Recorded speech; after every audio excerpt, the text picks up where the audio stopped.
Hey everybody, it's Jake Mace and I train Chinese martial arts, specifically Kung Fu, Tai Chi, and Qigong. And the Chinese martial arts are very traditional. They're known as the forefather of all martial arts styles because the Shaolin Temple is so ancient. It was established in the 500s AD.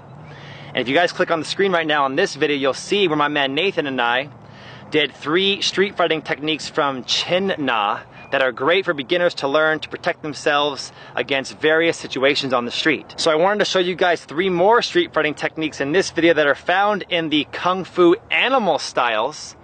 They're very simple, very quick, very efficient, and they will save your life someday if needed. Now, don't forget, 99.999% of all fights that happen on the street could have been avoided. But it takes walking away, it takes lowering your ego, and it takes not putting yourself in a position where you will have to fight. But if the fight comes to you and you could not get away from it, hopefully you have been training your Kung Fu and Tai Chi techniques so you have a little bit of self-defense abilities inside that brain of yours and inside that body of yours. I'm gonna also throw these techniques on my Jake Mace Tai Chi Instagram. Here's the first one. This first technique, if I'm the defender, if I'm the victim, and he's the attacker, he's the thug, the street tough, I'm gonna use a Kung Fu technique that is found quite often in our tiger style of Chinese Kung Fu, and it's called a ridge hand. The ridge hand comes in like this. I practice these techniques every day against my heavy bags, not just back fists, not just straight punches, not just hook punches, not just tiger claws, but also the tiger ridge hand, okay? So the forearm or my inner part of my hand can be used as a weapon coming from either side. It's very unorthodox, and most people that have seen punches come at them don't think about it. So getting here nice and close, watch this, come in here nice and close. In this case, my forearm is hitting him, but I could also use the ridge hand part of the hand where the index finger and the thumb meet right there. So that's my weapon, or this is my weapon. The key for the ridge hand is body position. So if the opponent's coming at you with a nice haymaker style strike, could be a right cross or haymaker, I'm gonna use that eagle claw to neutralize it right there. And making your hand into a claw toughens the wrist, toughens the forearm, and toughens the hand, and makes those muscles, ligaments, joints, and bones as strong as they possibly can be. Turns your arm into a weapon. The Shaolin monks were all about turning the arms into spears and the fingers into daggers. So here comes the punch. My arm spear blocks it immediately. My other hand, unorthodox style, comes in with that ridge hand across his neck. And I keep control of my eagle talon, this arm. Step in and behind, get deep, get a superior body position, and then just a little bit of a torso twist to drop him down to the ground. Nothing too crazy.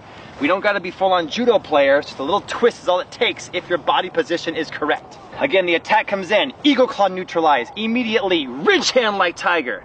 Step in, get the superior position. Hip toss, take him down to the ground. And here it is in full speed one time for you guys.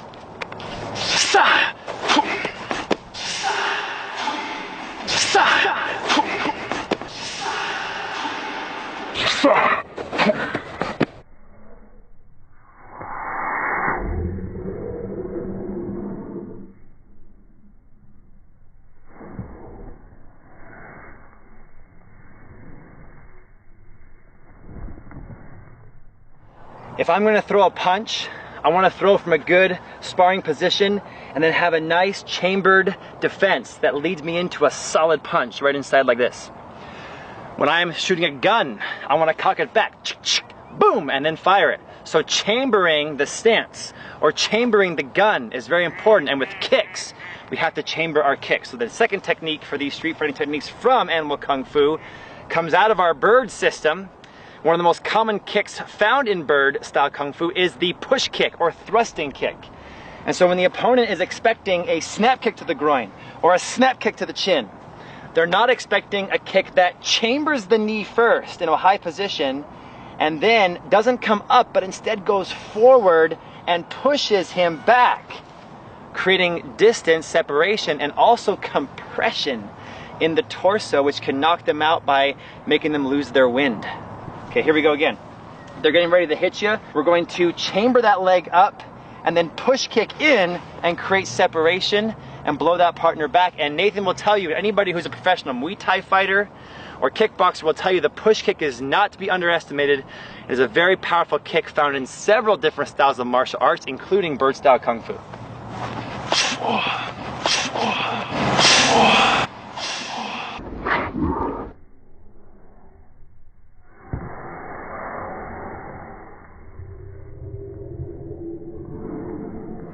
And our final third technique for this video is from snake style kung fu. The first move is a defensive move from the snake's tail. If the straight punch comes in, that right straight, right for my nose, and it's trying to get really close and trying to knock me out right in there, and it's kind of get all over me and really going to knock me out, okay, square in the nose. I want to get comfortable with this punching position, take my left hand and hook it out right here. Okay, use that snake's tail to hook it out. And when I bend my wrist like this, it locks it here and makes everything on the outside right here very tough and stronger than it normally is. Okay, so here comes the punch straight right in. I hook it out this way. Now immediately, I open my hand like it's a snake mouth that opens, and I use this webbing right here where the index finger and the thumb meet. And that's gonna be the weapon that I use to just hit him right in what we call RN22. Okay, RN20 is suddenly heaven, 22 is the throat.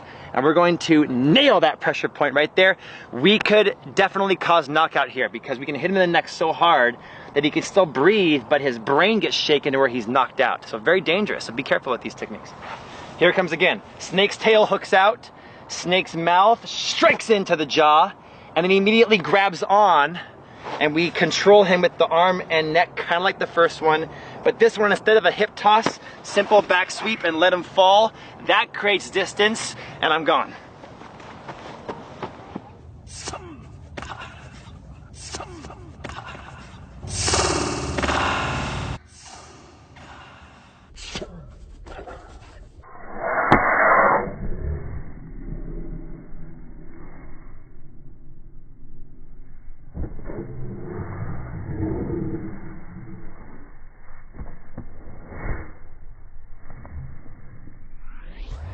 Hey everybody, if you want more of these kind of moves, in the YouTube search bar, search Jake Mace Street Fighting. You'll see a bunch of the different traditional Chinese martial art moves from Tai Chi and from Kung Fu that can be used on the street. All techniques can be used on the street, but I try to isolate some of the animal, chin na, and simple ones that can work for anybody, especially beginners. So thanks for watching. Check out my online school. A whole bunch of new material was just uploaded to the jakemace.com online school for just $5 a month. Instagram at Jake Mace Tai Chi. You can also find me on Facebook, and email me at the jakemace.com email system. All the links for all the stuff's below, and I'll send you a copy of my monthly training schedule so you guys can get to become a